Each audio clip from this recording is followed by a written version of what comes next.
Good afternoon, everybody. Thanks for being here. On Saturday night, as you all know, an act of violence occurred at a gathering that symbolizes something fundamental to our system of government. From the New York Times, I'm Rachel Abrams, and this is The Daily. Today, the Department of Justice filed 3 federal charges in United States District Court against Cole Thomas Allen. On Monday, the man accused of storming the White House Correspondents' Dinner with multiple weapons was charged in federal court in Washington, D.C. Violence has no place in civic life. It cannot and will not be used to disrupt democratic institutions or intimidate those who serve them, and it certainly cannot continue to be used against the President of the United States. Today, Devlin Barrett explains what we're learning about the suspect, his plan to target the president, and whether this entire event should ultimately be thought of as a security failure or success.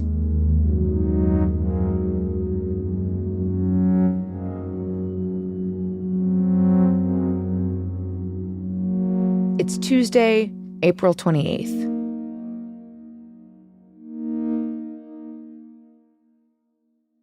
Devlin Barrett, welcome back to The Daily. Thanks for having me. So we've been getting some clarity on who the shooter was who attempted to storm the White House Correspondents' Dinner on Saturday. Details have been emerging since this happened, but Devlin, you covered the Justice Department for The Times. Tell us what we learned on Monday.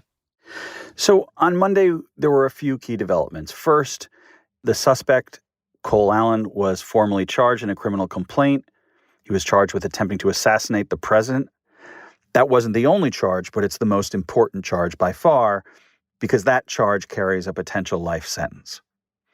The other 2 charges in the criminal complaint are transportation of a firearm over interstate commerce, and that's a reference to him allegedly bringing weapons across country, and discharge of a firearm during a crime of violence.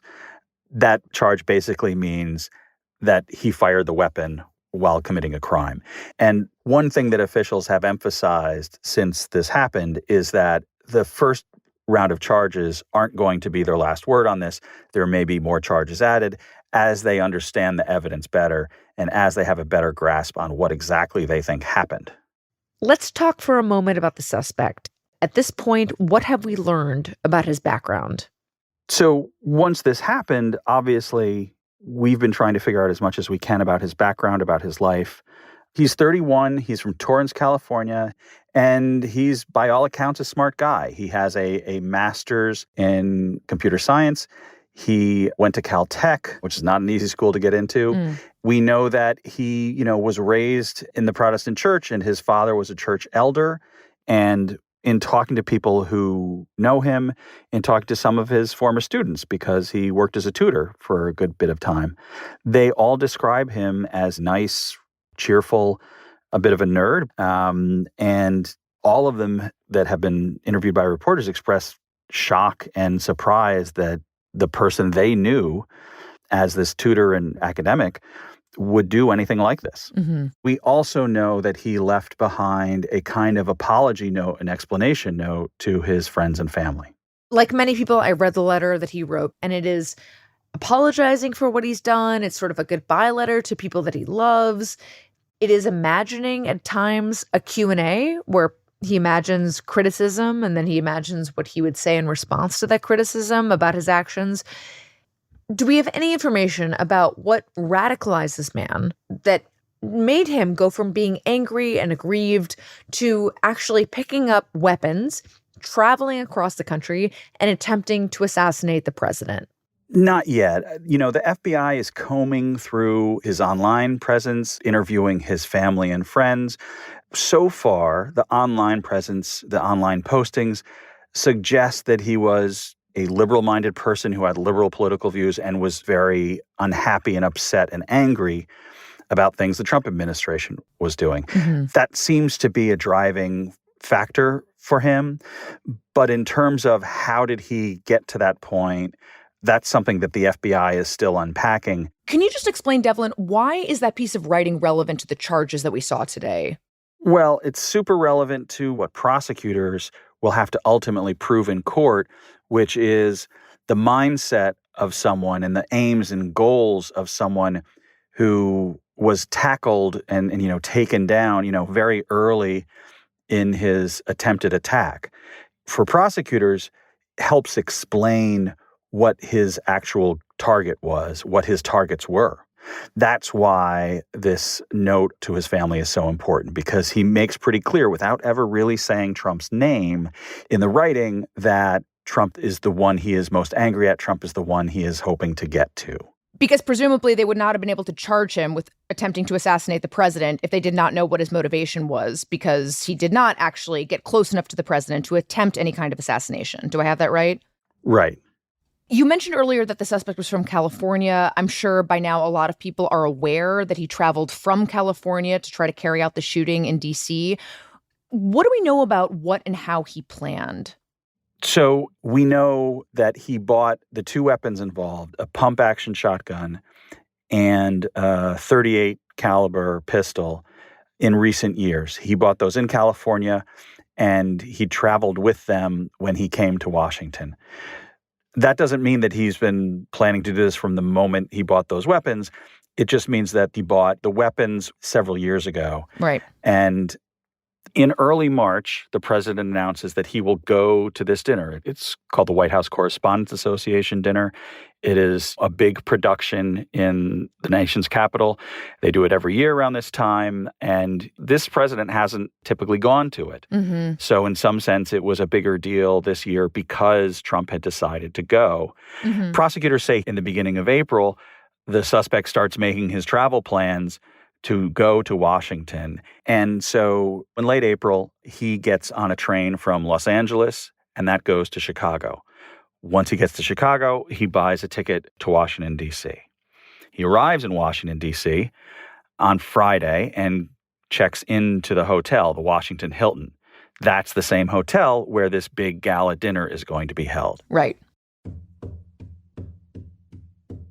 Then on Saturday night, the night of the event, the dinner gala proper begins at around 8 o'clock.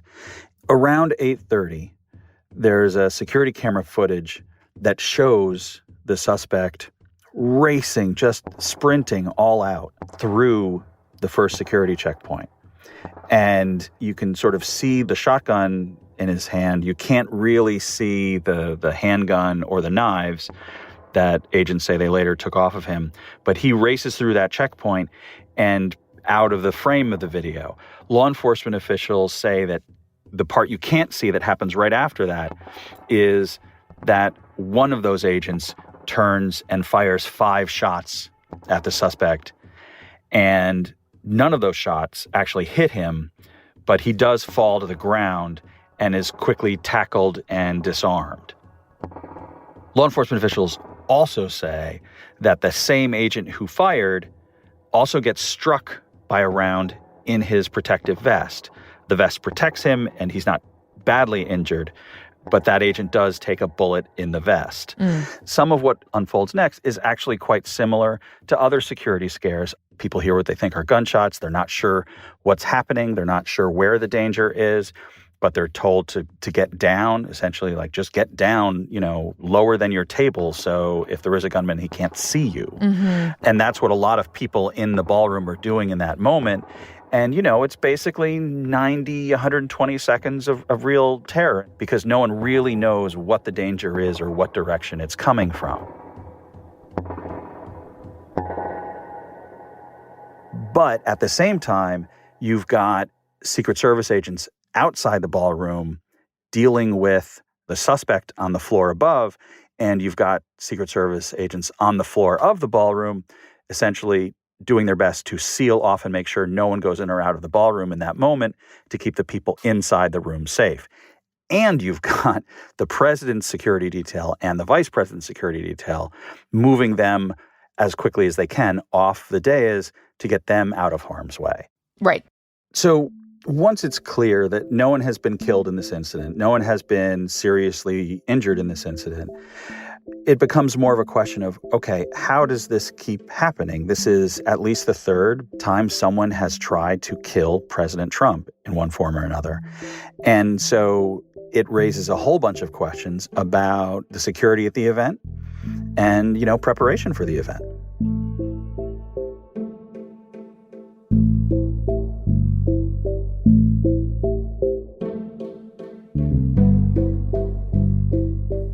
We'll be right back.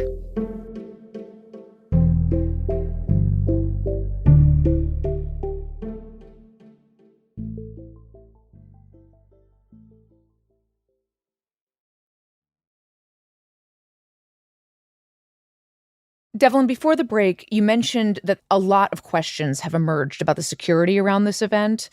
And I have seen a bunch of different reports essentially criticizing what happened as a security failure, just the fact that an armed gunman could get as far as he did. He said in his letter how unimpressed he was with security at the hotel. What do you make of all of that criticism? I mean, look, some of it is a very natural human reaction, right, to the horror and surprise that someone did this at all. That part, I think, is perfectly understandable. And it's always worth asking questions, I cover law enforcement. That's sort of what I do every day. I think here, though, there's a big difference between, for example, the assassination attempt against Donald Trump in Butler, Pennsylvania in 2024 and what happened here, because I think there was a clear security failure in Butler where you had a rooftop with a sight line toward the candidate that was not protected, that was not guarded. I think most security experts would tell you that's an obvious thing that needs to be guarded. Right. Here, the situation, I think, is quite different in that this person tried to essentially bum rush a fancy black tie gala. He made it a matter of steps past the initial security screening, but he never even got onto the floor where the event was happening. Mm-hmm. He was taken down and tackled before he could even get to the stairs that led to that floor. So in talking to former Secret Service and talking to other security experts, a lot of folks have said to me, look, if the question is, what do you do to prevent this? This is what the perimeter is for. The perimeter is designed to deal with this issue before you're close to the event itself, and that's what happened here. I do think that you're going to see, though, a number of conversations and debates about, well, maybe this hotel is not the best place to hold these events anymore because you do have a functioning hotel right on top of a large ballroom. A lot of the questions and concerns I've seen raised about what happened on Saturday really sort of center around the idea that the hotel itself wasn't safe. That's certainly what the suspect was pointing out in what he wrote. Well, exactly. And that's what he seemed to really focus on in this letter he sent to family and friends. He seemed to think the security was terrible and the security didn't really police the lobby, didn't really police the guests. He has a sort of simplistic understanding of all the security measures around him and doesn't quite grasp that the security he observes Friday night and Saturday morning is not the same security that is in place by Saturday night. And I think a lot of people don't necessarily understand all of the multi-layered things that go into securing an event like that. And strangely enough, the gunman was one of the people who didn't understand all the layers that go into that. Can you tell us a little bit about what goes into securing an event like this? Like you had mentioned earlier that the security worked essentially the way that it was supposed to. I'm curious kind of what you mean by that. So the thing to keep in mind is the goal of the security for this event was not to secure the entire hotel. And I think that's where some of the disagreements come, which is like, well, maybe should it be? Should, for example, the security perimeter be pushed out essentially outside the building itself so that you've already gone past magnetometers, for example, before you get into the building at all? But that's not how this hotel is designed, and that's not how this ballroom space is designed. I spoke to security experts who said, look, if you push the perimeter out further and further, that's not necessarily an improvement because the actual thing you're trying to protect is not the hotel. The actual thing you're trying to protect is the gathering of all of these senior government officials. To put another way, it's not Secret Service's job to protect the lobby of a hotel. Absolutely. I will say there is one, I think, important security question here that hasn't really been answered and might change our understanding of the security for this event. And that is, Did law enforcement, whether you're talking about Secret Service or FBI or California police, did law enforcement agents before all this happened have any understanding that this person might be a threat to the president? And we don't really, I think, have a clear answer to that yet. But if the answer is yes, then why weren't tripwires telling investigators that this person was coming? But that's a big if, right? We don't know the answer to that yet. And do you think, Devlin, that we will get clarity about that? Do you have any indication somebody is working on getting the public an answer? Is there an investigation into what other law enforcement agencies may have known? Right. It's an obvious question. We're certainly trying to get that answer ourselves. I'm sure others are as well. I'm sure Congress is trying to get that answer. And to be clear, sometimes it takes a while for the law enforcement agencies to do a full scrub of all of their files and make sure of what they were told in the past about a particular person. It's not something as simple as just punching a name into the government agency equivalent of Google and just spitting out a name and maybe a file or two. It takes a bit of effort and time to make sure that there isn't anything anywhere in the system. I don't think I can recall a president/presidential candidate, just to be really precise about our language here, who has had this many attempts on their life in such a short amount of time. We have seen, in addition to this, attacks on politicians in Minneapolis and Israeli embassy staffers in D.C., just to name a couple examples of why I think it feels to a lot of people like we're living in this age of heightened political violence. And Devlin, just given what you cover, your experience, I just wonder if this is how you also see it and what you make of this. So it's a great question. One thing is definitely increased, and that is the number of threats just floating around the internet, the number of threats that go after not just politicians, but, for example, judges and schools and hospitals and all manner of American public life have a much larger increase in just threats being thrown around. That is definitely increased. There's data that show that's increased. I think that is a problem for law enforcement because all of the agencies that are designed to protect all these people, whether it's local cops, federal marshals, FBI agents, Secret Service agents, they are having to dig through more information. There's sort of a sea of hostility out there online, a sea of angry, threatening language that makes it harder and more time-consuming to figure out who is really dangerous and who is just sort of a keyboard commando. So that's one challenge. And to the question of, is there more political violence in America? I think it depends on how you measure. If your measurement is assassination attempts against a sitting president or a presidential candidate, I think you have to say the last few years would argue the answer is yes. If the question is political violence in all its forms, I think that becomes a much harder question to answer because there has always been a degree of political violence in this country. It's not like there's some golden age prior to this of no political violence in this country. And I think part of the answer lies in what types of political violence do you count? I actually have that exact question because as you're speaking, I'm wondering whether you would count somebody who goes into a school having written 1,000 words about a political grievance and commits a mass act of violence. Would that be considered political violence, even if the targets are not themselves politicians, for example, or elected officials?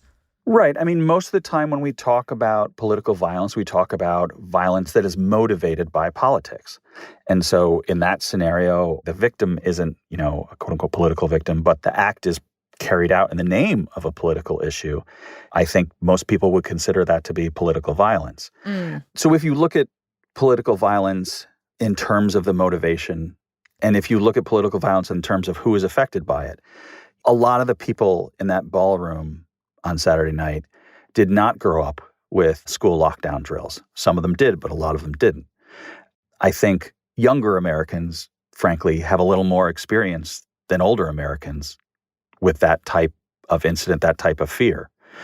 And it may be that part of what happened on Saturday is more and more of that type of danger, more and more of that type of panicked response is finding its way not just into our schools or hospitals or other public places, but into even the most high-profile powerful gatherings of American government officials. How does law enforcement deal with all of that? And are we in an age where it is worth contemplating whether the president of the United States can actually be safe in a public event like this? So as part of this larger debate about how to keep the president safe, how to keep senior officials safe, the president and his senior advisors are all arguing that this incident only shows how badly they need to finish construction of the White House ballroom. This is a larger fight that, has been going on for months about whether this is really necessary or proper and whether the president can do it on his own without congressional approval. A judge has said no, but that legal fight is still going on. And what you've seen since Saturday's event is both the president and his senior aides arguing very forcefully that this is exactly the kind of thing that the ballroom would prevent from happening or make more difficult to happen. Right. But I think the challenge for law enforcement is really two things. One, you have to keep certainly the president safe and senior government officials safe. Events like Saturday show you how difficult that can be and that it may be becoming more difficult to keep them safe. But I also think part of the challenge here for law enforcement is making the public feel like the president is safe, making the public feel the senior government officials are safe. And if a guy with a shotgun can just sort of storm a security checkpoint and cause a great deal of panic and fear, in that sense, it may be becoming harder and harder for law enforcement to prevent that kind of incident. And I think one of the challenges here for the government and for the public is, what are you willing to do or not do to be as secure as possible? Where do you draw the line between public life and government, having events? This was a very secure event in many, many ways. But I think a lot of the people walked out of that ballroom feeling more afraid and more endangered than they'd ever felt in their lives.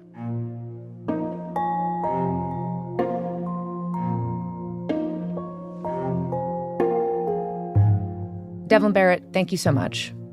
Thanks for having me.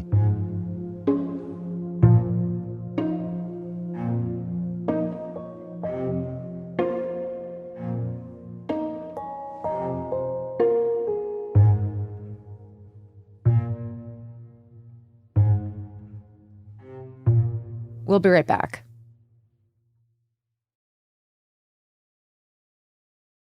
Here's what else you need to know today. President Trump and First Lady Melania Trump demanded that ABC pull comedian Jimmy Kimmel from its airways over a bit that he did about the president and the First Lady that was delivered days before the attempted shooting at the White House Correspondents' Dinner. First Lady Melania is here. In the bit, Kimmel, who has a long history of sparring with the president, had imagined himself as the MC at the dinner. Look at Melania, so beautiful. Mrs. Trump, you have a glow like an expectant widow. The comments come months after ABC temporarily pulled Kimmel's late-night show after a conservative uproar over the way that he described the politics of the man accused of shooting the right-wing activist Charlie Kirk. And President Trump has told advisors he is not satisfied with Iran's latest proposal to reopen the Strait of Hormuz and end the war. The proposal also called on the United States to end its naval blockade, but would have set aside questions about what to do with Iran's nuclear program. Iran has repeatedly rejected American proposals to suspend its nuclear program and hand over its stockpile of highly enriched uranium.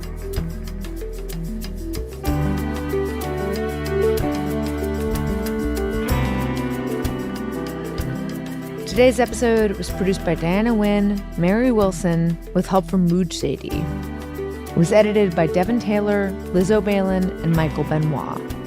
Contains music by Sophia Landman and Dan Powell. Our theme music is by Wonderly.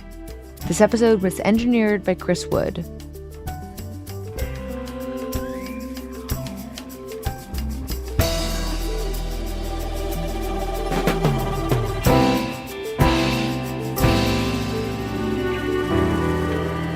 That's it for The Daily. I'm Rachel Abrams. See you tomorrow.